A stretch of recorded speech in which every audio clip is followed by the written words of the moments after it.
celui qui a l'expérience même, qui a vécu l'expérience karmique, ou son entourage, on peut en parler. Parce que connaître le karma, c'est une libération. Oui, maître. Moi, je vais poser une question sur autre chose. Moi, je ne parle pas sur le karma. D'accord, ok. Je vais poser une question sur l'équipe de guérison. Oui, posez. Est-ce que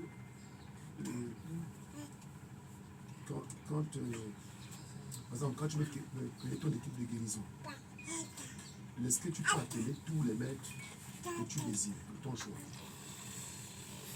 Dans le Reiki, ou la bioénergie, que vous avez été initié au Reiki, le Reiki, on sait bien que c'était d'un côté un art de guérison, d'un autre côté on peut se réaliser avec le Reiki. Là, il est demandé que c'est lui qui s'est fait initier au Reiki et qui veut tout abandonner et se concentrer sur le Reiki, et que le Reiki reste pour lui un moyen de vivre. Il peut le faire, il peut ouvrir son cabinet, un cabinet de soins énergétiques. Il peut ouvrir cela et il arrange son cabinet. Et lors des séances d'imposition de main,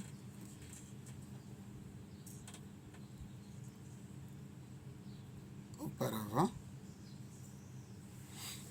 il peut créer son équipe des aides,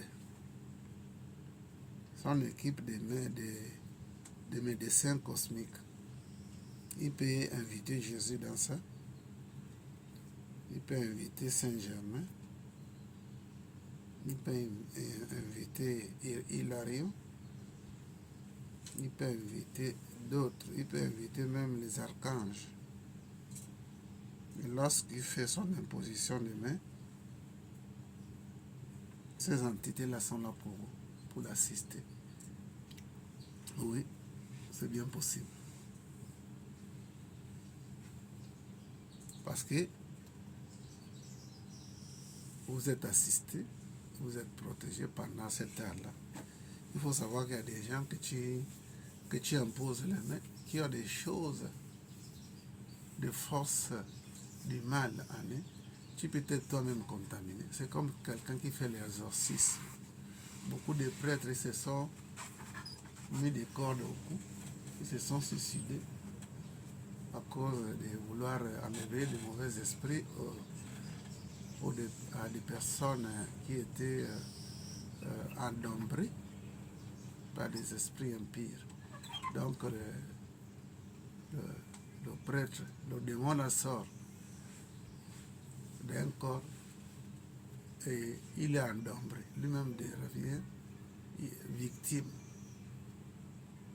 D'où vous qui voulez faire à la longue ce travail, il faut former une équipe de médecins, une équipe d'assistants.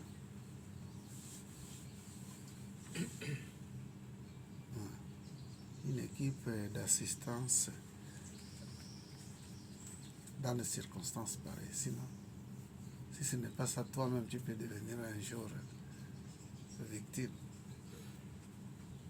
Quel démon qui va laisser, ou bien un sorcier, qui va laisser que tu puisses libérer ces moutons. Voilà. Bon, on parlait du karma, la loi de cause à effet. Il y a une loi. Oui? Oui, vénérable. C'est vénérable qui a levé le doigt. Pardon? Oui, c'est bon. Oui, allez-y. Je demande l'autorisation de faire une digression ou alors une comparaison de ce dont vous venez de faire état, de nous communiquer. Et cela est analogue à ce qui se passe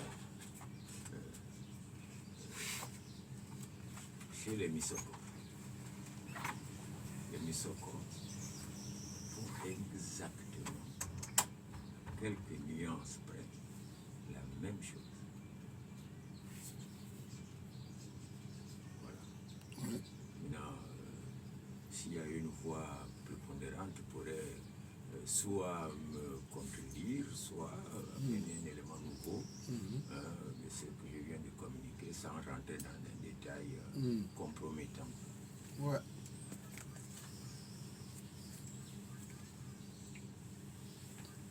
Voilà. Ouais.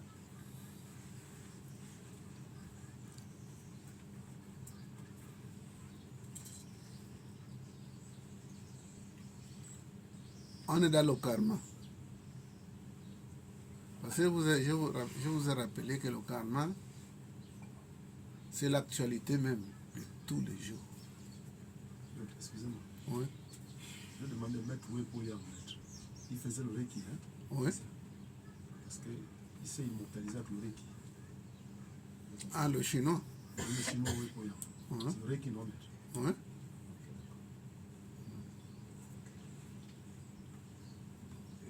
Oui.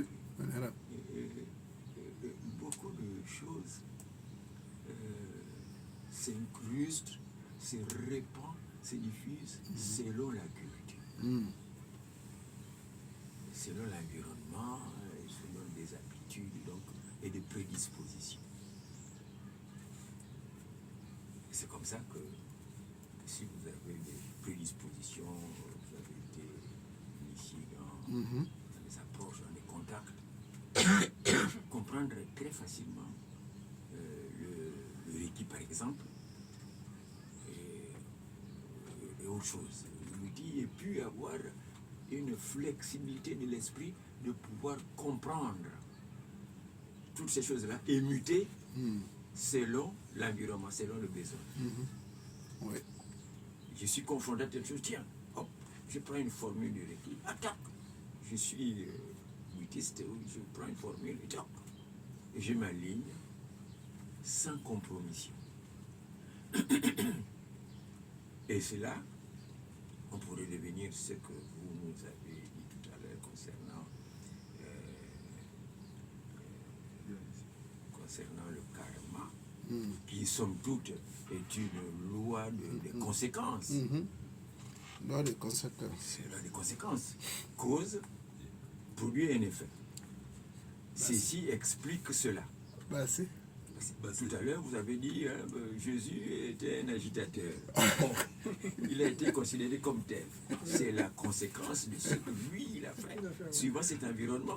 Il n'était pas préparé. La conséquence de votre intervention va t'entraîner cette punition-là, cette réaction-là. Oui. C'est la loi des conséquences. Ouais. Tu manges trop, tu as mangé par exemple le piment, 2 cuillères, mais tu auras la conséquence de brûlures, etc. Des ulcères d'estomac, etc. C'est ça aussi, sous d'autres cieux, c'est le karma. Voilà. Voilà. Merci. Excusez-moi, maître, excusez-moi, les ulcères d'estomac, c'est quand on mange trop, hein? Trop de piment. Trop de piment, hein? Non, je donnais l'exemple du piment. Ah, l'exemple. Mais vous pouvez avoir des ulcères d'estomac en buvant l'eau potable. Ah, ok. Ah ben, je ne sais pas, moi. Ok, d'accord. Sauf si quelqu'un peut me contredire. Non, nous avons tous des expériences. Mais on apprend, on est là pour apprendre. On apprend toujours de quelqu'un. Merci. C'est ça. Voilà. Le karma, je disais que c'est l'actualité. Il n'y a pas un jour où on ne cause pas, on ne fait pas le karma. Tous les jours. Rien qu'à en penser, on peut créer un karma. Donc, cette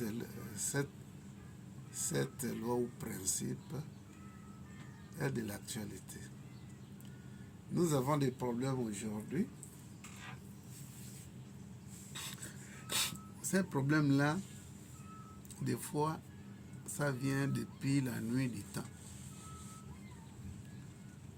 nous avons fait du tort à autrui, quelques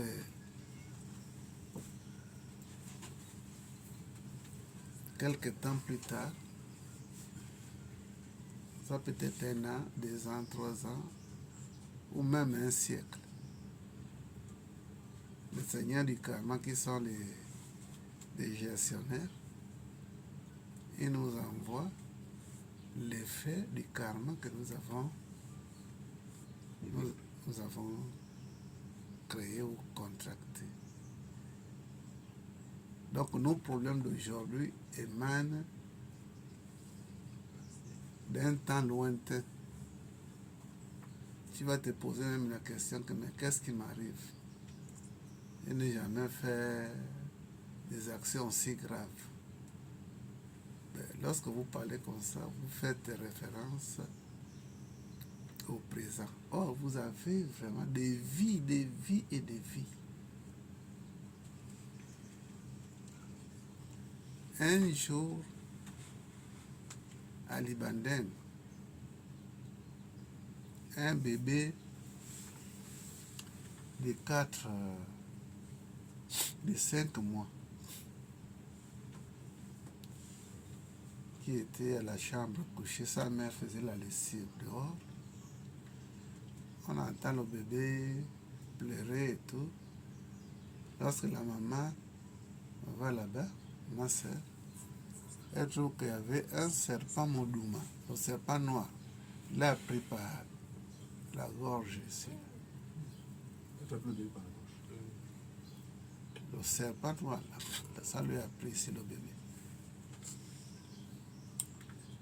La maman a affolée. Elle commençait à crier, la fouille. Les gens sont venus. Quand on vient, on trouve seulement une morsure. Le serpent avait disparu. On a commencé à fouiller la chambre. Ils ont trouvé le serpent dans la layette de l'enfant. Ils ont tué le serpent, brûlé. L'enfant, le bébé n'a pas arrivé à l'hôpital. Le bébé est mort dans le taxi.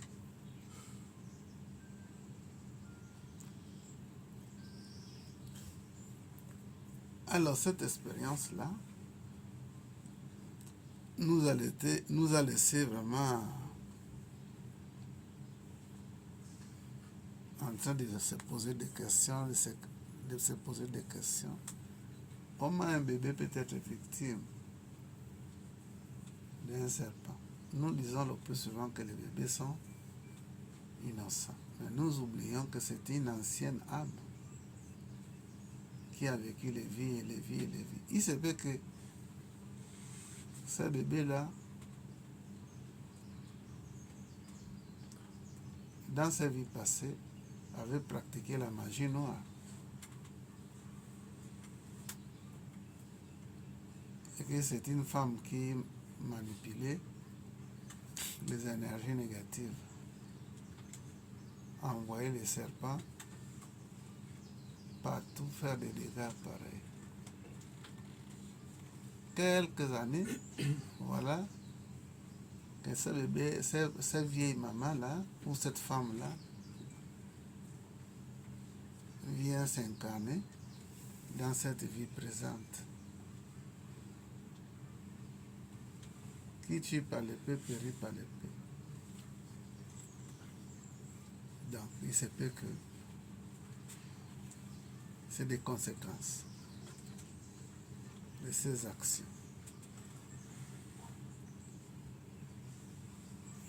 Le bébé est mort. Mais lorsqu'on recule, on regarde par le rétroviseur, on trouve que ce bébé-là était une maman, une femme autrefois, mais qui pratiquait la sorcellerie, qui avait le pouvoir de manipuler les forces de la nature. On ne peut pas fouiller le karma. On récolte ce qu'on a planté. On a semé. Voilà un cas du karma. Mais, professeur, Ouais.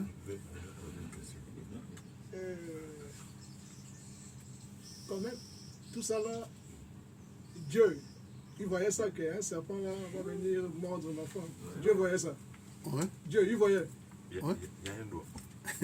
Non, Et c'est Dieu qui l'entend. Ah ouais.